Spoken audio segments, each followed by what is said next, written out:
Yes, hello my people, mbayikaze kuri Raila Wizisho mbifurije ishya n'ihirwe, Imana ihe umugisha imirimo y'amaboko yanyu. Ndabakunda cyane, mwe mwakoze subscribe, ndabakunda cyane, mwe mukora like, share ndetse na comment, namwe mushyigikira, Imana ibahe umugisha mu byo mukora byose. Team Fighters hejuru cyane, munyakire maze iminsi ntahari kandi munyihangane kuba narabatindiye. Hari akazi kenshi nari mfite, niyo mpamvu mwabonye nabibagiwe kuri YouTube, ariko I'm back fresh and strong. Team Fighters rero mube hafi kuko nzi ko muri indwanyi kandi nzi ko mukazanya kandi nzi ko ubuzima ntabwo bwabashyira hasi, kubera ko iyo usenga, iyo wizera kandi iyo wifasha mu buzima ukarwana kugira ngo uhore uhagaze neza, ibintu bigenda neza. Mbifurije ishya n'ihirwe rero, kandi mbifurije kugira umunsi w'abakozi mwiza, munezerwe kuri uyu munsi, ndetse n'ejo ni konji, muracyaryoshya, weekend ni ndende cyane. Hanyuma tugiye kugaruka mu kiganiro, ngarutse mpera ku kiganiro kuri ba bantu bafite igice cy'ikiganza, igice cy'ukwezi mu ntoki zabo cyangwa se mu kiganza. Iyo bahuje ibiganza byabo bibiri gutya, nabisabwe n'abantu benshi cyane cyane cyane, nkomeza kubura akanya, ariko ndagarutse munyihangane, ndakomeza nisegure kuko habaye iminsi myinshi ntabagezaho za message, kandi nabasezeranyije yuko ntazajya batenguha. Gusa mbwe mungaya gutinda, mungaye guhera. Hari igihe ibintu biba byivanze, ukabona hari aho washyize intege nkeya mu kazi, bikaba ngombwa yuko usubirayo naho ukahara foro. Rero ndagarutse kuri YouTube, kandi ngarutse ninjye namwe bafite message nyinshi cyane. Hanyuma rero wowe ugeze hano bwa mbere utarakora subscription, kandi aho ngaho kumukara kugira ngo tujye tubana mu biganiro byacu bigiye bitandukanye. Hanyuma mbisabire ngo nimungeze ku bihumbi 100 sub kugira ngo tubone ya silver hejuru cyane. Hanyuma rero abantu mufite igice cy'ikiganza, igice cy'ukwezi mu biganza byanyu, iyo muhuje ibiganza byanyu bibiri gutya, nababwiye ko bari abantu baba ari abantu baba baratoranijwe, cyangwa se baba ari abantu batoranijwe n'Imana, bafite mission runaka bagomba gukompleta hano. Bano bantu rero ubuzima bwabo buba bwuzuyemo ibintu bihora bihindagurika, uyu munsi byanze ejo byakunze. Ubuzima bwabo bwuzuye urugamba.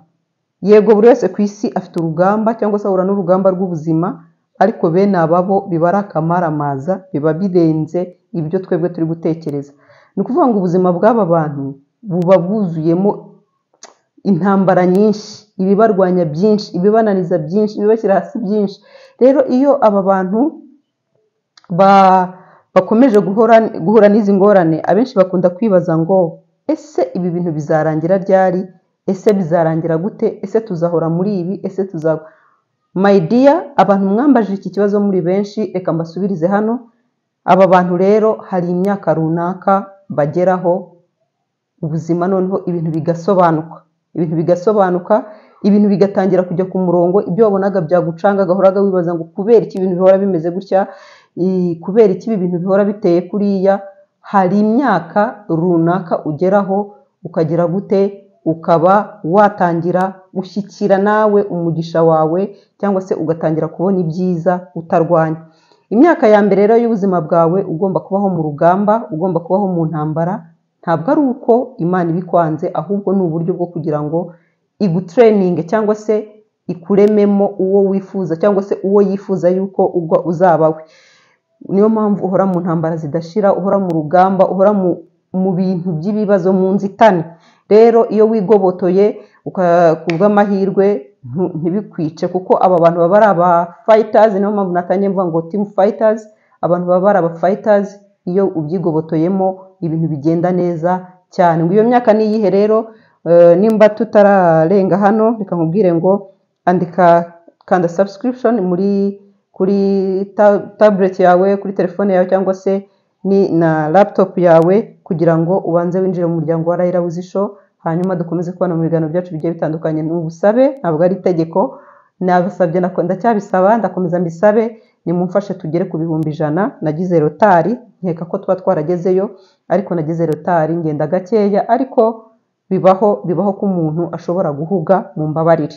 Hanyuma rero aba bantu ku myaka hagati y'imyaka 35 n'imyaka 40, aba bantu ibintu byabo biba byatangiye gusobanuka, biba byatangiye kubona umurongo, baba batangiye gusarura ku mbuto cyangwa se ku matunda y'ibyo babibye, y'ibyo bavunikiye, y'ibyabananije, y'ibyabagoye.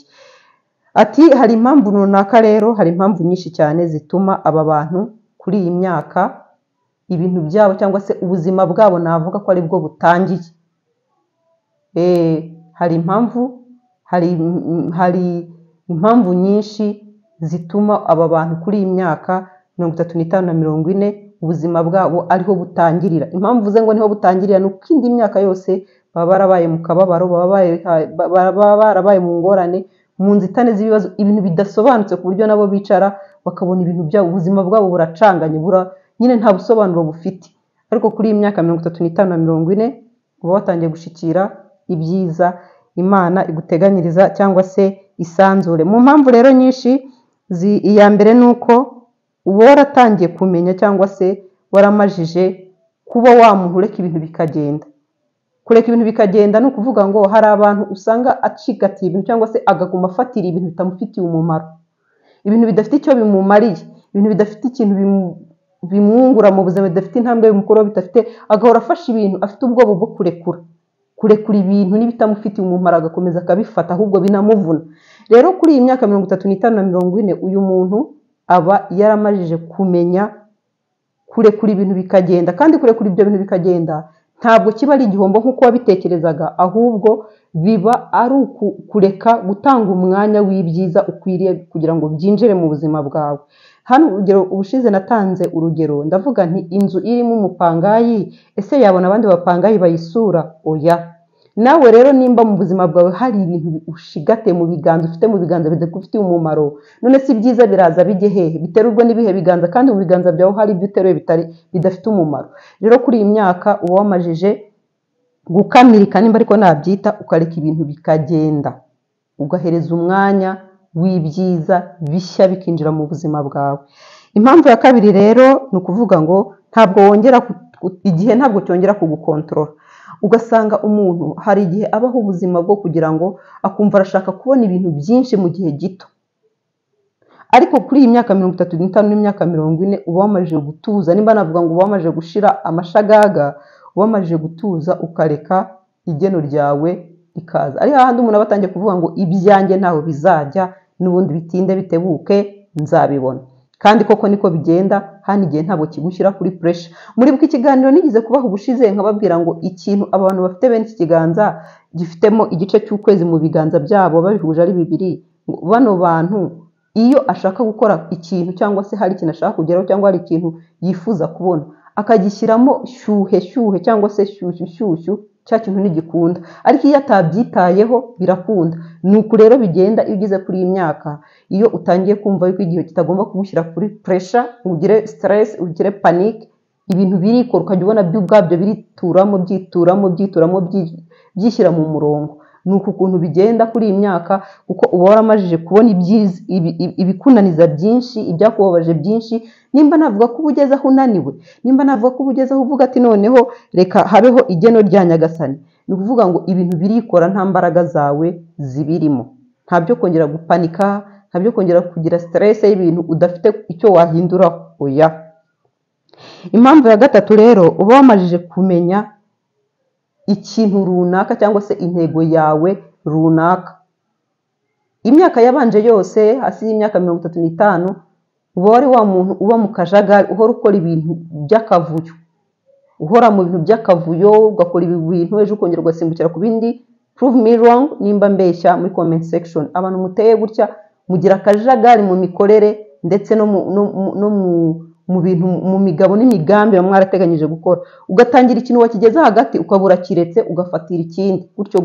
Ariko kuri iyi myaka uba waramajije, nimba navuga ko ari ugukura, nimba navuga ko ari ikisinzi, ariko ntabwo ari ugukura. Izi mpamvu zose ndimo ndavuga nuko isanzure ryo noneho riba ryamajije kwinjira muri beat. Nimba ariko nabivuga, imbaraga z'isanzure niba ziba ziri in charge, nizo ziba ziyoboye, nizo ziba ziyoboye ubuzima bwawe, nizo ziba ziyoboye ibyo ukora, nizo zikuyobora zikudirectinga. Ni ukuvuga ngo na mbere yaho, na mbere yuko winjira muri ibi bihe, ku musozo w'iki kiganiro ndaza kukubwira ibimenyetso utangira kubona bikwereka yuko igihe cyawe noneho cyageze, igihe cyawe cyageze cyo kuruhuka, cyo kwishima, cyo kubona iminezaneza, cyo kubona nawe ibyo wifuzaga kugeraho byose. Iki gihe rero hari ibimenyetso bigenda bigeraho, ariko mbere yuko mbigeraho reka mbanze ngere ku mpamvu ya kane. Ku mpamvu ya kane, ntabwo aba bantu baba bagifite bwa bushake bwo kwirirwa bakeneye abantu ngo kugira ngo abantu babemerera kugira ikintu bakora. Aba bantu bateye gutya ni ba bantu aba yumva yuko yagira gute, yakora ikintu ariko agatekereza ese abandi barabitekereza gute, ese abandi barabibona gute, akumva ikintu yagikora ari uko afite uburenganzira bw'abandi bantu. Hano kuri iyi myaka ukora ibintu mu buryo bwawe, uko ubishaka n'uko ubibona. Ibi bintu rero ni impamvu inahambaye ituma ikwinjiza mu buryo uba watangiye kwibona n'imbaraga zidasanzwe ufite. Za mbaraga nababwiye mu kiganiro cyabanje uba watangiye kuzibonamo na potentialite ufite, hanyuma ugatangira kubikoresha. Ugatangira kubikoresha. Iyo rero watangiye kubona potentialite cyangwa se imbaraga n'ubushobozi wifitemo, ugatangira kubikoresha, ntabwo uba ugikeneye umuntu uwo ari we wese uza kukubwira ngo kora ibi cyangwa se kora biriya cyangwa ngo bikore muri ubu buryo. Ubikora mu buryo bwawe. Impamvu ya gatanu rero, uba watangiye kugira mu buryo bw'umwuka, uba utangiye kuba igihangange. Nimba ariko ndi bubyite, uba watangiye kuba igihangange, uba watangiye kuba umuntu uhambaye, kubera yuko ni hahandi uba utangiye kutagira inzozi gusa, ahubwo bene aba bantu kuri iyi myaka hagati ya 35 na 40 ni wa muntu ushobora kwicara gutya yasinzira agatari nko gusenga akagira iyerekwa, atari bimwe by'inzozi, akagira iyerekwa. Hari ibimenyetso bigenda ndaza kubivuga mu muhero w'iki kiganiro cyangwa se ku mpera y'iki kiganiro. Aba bantu byanyabyo agira iyerekwa, wakajya agira ngo yenda ni ibintu ari gutekereza, ariko byanyabyo ririya riba ari iyerekwa. Check yourself, nimba ari ukunguku uteye uri muri iki kigero cy'imyaka, ibi bintu ukaba wabibonaga, ntugire ngo nibyo watekerezaga. Nahangaha itangiro ry'iyerekwa ryawe mu buryo bw'umwuka nukubiza. Ukaryama nk'ukunguku, ukajya ubona n'urugero, ukabona ibintu by'umweru, ukabona abantu, ukabona nyine ukari ibintu ubona. Biriya bintu rero ntabwo ari biba bije mu ntekerezo zawe, ahubwo ni iriya niyo vision cyangwa se iriya niryo yerekwa abandi bantu bafite nk'impano. Nawe impano ziba zatangiye gufunguka mu buryo bw'umwuka. Niyo mpamvu rero ibi bintu byose iyo byatangiye kuza, utangira kugira gute, kwinjira muri biti nawe ugasarura ku mirimo y'amaboko yawe ibyo wavunikiye, kuko aba bantu koko baravunika. Mu kiganiro nakoze cyabanje ababwiye ko aba bantu ari abantu bitangira abandi bantu, ni abantu usanga bashyira ibyifuzo by'abandi bantu imbere kuruta ibyabo, ni abantu usanga navuga ko baba bararemewe gufasha abandi bantu kandi koko barabafasha. Noneho kuri imyaka 35 na 40 nanone, bene aba bantu ntabwo baba bagiterwa ubwoba no kuba bari bonyine. Nimvuga ko bari bonyine, ntabwo ndibuze kuvuga nko kuba yenda udafite inshuti cyangwa icyo oya, ntabwo ari byo nshatse kuvuga. Kuba uri wenyine kwa kundi wumva ukeneye kumva uri wenyine. Hano hantu abantu muteye gutya prove me wrong muri comment section.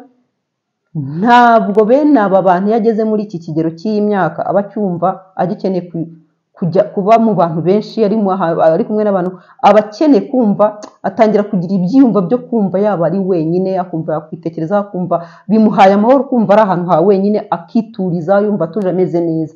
Kandi ibi bintu ntabwo ari bibi, ahubwo bigukuraho cya kigali kitari gifite icyo kikumariye, bikanaguhereza n'umwanya wo kwitekerezaho, bikaguha n'igihe cyo kumva yuko hari uko wakwitaho ubwa, kuko igihe uba waramaze wita ku bandi bantu kiba gihagije. Ni ukuvuga ngo rero kuri iyi myaka ntabwo uba ugiterwa ubwoba, nta nubwo uba ucyumva biteye ikibazo kuba wakumva uri wenyine. Muri iki gihe nicyo cyagiye uba wumva ukeneye kwicara ahantu ukamedita, ugakora icyo bita meditation, kwitekerezaho cyangwa se kumva ko wikonekise n'imbaraga zisanzure, cyangwa se ukumva uri kwishakamo imbaraga ziri muri wowe n'imbere. Hanyuma impamvu ya munani ni hahandi wumva noneho wumva ko wabaho ku bwawe. Hagati y'imyaka 35 na 40 ni hahandi uba wumva ukeneye kumva ko wabaho ku bwawe, nyine ukumva bya bintu byo guhora witangira abandi bantu ugashyira ibyifuzo by'abandi bantu imbere kuruta ibyawe bitangira kugabanuka, ukumva ko noneho nawe watangira kwiyitaho, ugatangira gushyira imbere ibyawe ibyo ukeneye, ugatangira kureba nawe ibyo ukeneye n'ibyo ushaka, akaba ari byo ukora, akaba ari n'ibyo uhereza agaciro. Si bibi rero kubera ko izi mpamvu zose ntanze iyo zihurije hamwe uraza gusanga arizo zigenda zikubaka ikintu ukabona watangiye kubona ibyiza. Kandi noneho hano nta gupanika ngo uvuge ngo ndagera kuri ibi, nimba ugiye gushaka akazi ugende wapanitse ndakabona cyangwa se nkabona, ugenda wumva nyine wowe ari nko kurangiza umuhango, wowe byita ngo ari nko kurangiza umuhango, wajya gukwana ukabona boom niwe bafashe kandi nta n'ibirenze wari ufite. Ni ukuvuga ngo igihe cyawe kiba cyageze gute? Kiba cyageze. Hari ibimenyetso rero bikwereka yuko igihe cyawe kiba cyageze, reka mbyinjiremo ndavuga bikeya hano kuko byo nzabikorera ikiganiro cyihariye.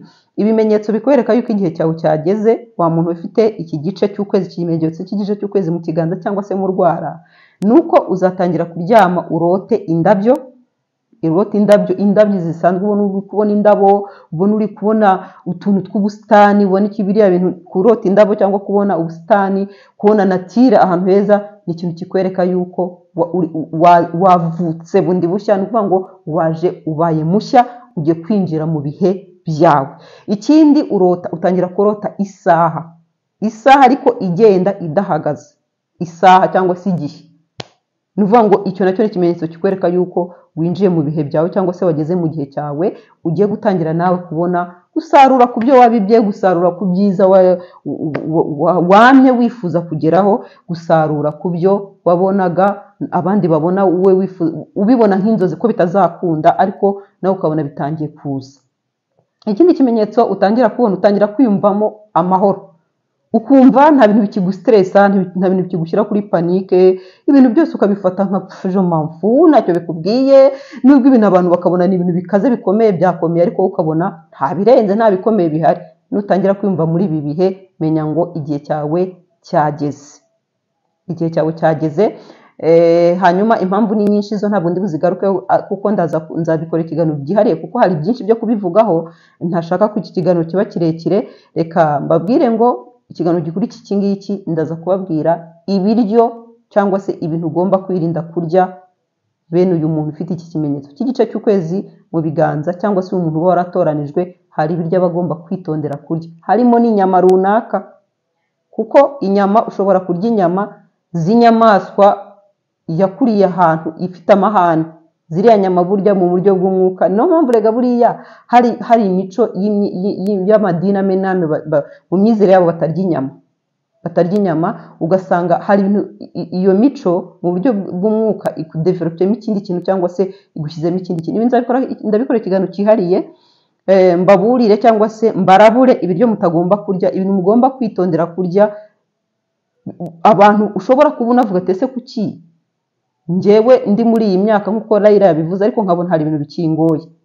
Niyo mpamvu ndi buze gukurikiza iki kiganiro nkwereke hari ibiryo ushobora kurya bikakuvangira. Reka ne kwizimba mu magambo, narinje mbasuza, nari mbakumbuye. Hanyuma nimba nawe wari winkumbuye, andika muri comment section duhuzanye. Hanyuma nawe iki kiganiro nimba kigukoze ku mutima, andika 333 cyangwa se 777 muri comment section. Mbashimire cyane wabanye nanjye kuri Raila Wiz Show. Imana iguhe umugisha. Nawe uhageze uyu munsi, nkwifurije kwinjira mu muryango wacu tukabana. Team Fighters rero hejuru cyane. Reka mbashimire, tubere muri video ikurikira, nakagaruka. Bye. Umuntu numwe kuri iyi si wahiga Mwarimu Clement. Reka mbabwize ukuri, nari nibagiye kubaha amakuru meza, kuko Mwarimu Clement niwe mwarimu wenyine mu Rwanda no hanze yarwo ushobora kuba yakwigisha ku bintu bijyanye no gukorera impushya zo gutwara ibinyabiziga, ubwo ndavuga perimi, ukaba utarata amafaranga watanze, uyishyura rimwe gusa, kandi wishyura ari ukumajije kugira gute kubona perimi yawe. Urumva uyu mugabo ni umuhanga, ariyizeye. Umuntu ukubwira ngo jyewe ndakwigisha, nutabona perimi ntuzanyishyure, urumva uyu mugabo atari umuhanga mw'abantu mwe. Reka mbabwire, kwiga kwa Mwarimu Clement ni gukora booking, kubera ko ntago ajya yakira abanyeshuri benshi bazamugora kugira ngo agenda bigishe igihe gito, cyangwa se abigishe nabi bazatsindwe. ukora booking akakira abanyeshuri bake mu gihe runaka, warangiza akazabigisha neza bagatahana perimi intsinzi gusa, akakira n'abandi gutyo na gutyo. Kora rero booking ubashe kuza mu b'imbere, uhamagara kuri nimero ye, ngiye kuyishyiraho hasi ku kiganiro, hanyuma cyangwa se ukabasanga aho bakorera ku Nyamirambo hafi na Tapi Rouge ku cyapa cya taxi zijya Kimisagara na Nyabugogo. Rero uyu mugabo ni umuhanga cyane, ni inararibonye mu bikorwa bye byo kwigisha gukorera impushya zo gutwara ibinyabiziga, ni nyambere cyane. Mwarimu Clement, hejuru cyane, hejuru cyane, hejuru cyane. Reka rero tumugane kugira ngo tutakomeza gutsindwa, dukomeza gutanga amafaranga ya buri munsi. Umunsi watanze amafaranga uratsinzwe, ejo ugiye handi uratanze uratsinzwe. Ibi bintu bitesha n'umuntu umutwe akumva aranabihaze. Ariko iyo uvuze uti ngiye ahantu ndi siri neza ko ndi bukorere uruhushya rwo gutwara ikinyabiziga, hanyuma paf umunota umwe nkahita ntahana intsinzi yanjye, nta handi rero aho ngaho ni kwa mwarimu Clement. Ni Nyamirambo hafi no kuri Tapi Rouge ku cyapa cya taxi zitwara abantu Kimisagara na Nyabugogo, hanyuma ukaba wabagana ugakora booking nawe ukiga mu b'imbere mu gihe gito cyane, ukabutahanye agapapuro kawe. Nanjye mvuze ngo agapapuro ni agakarita we. Ni muri gahunda ya tunga perimi munyarwanda, nta handi wayisanga, ni kwa mwarimu Clement niho honyine.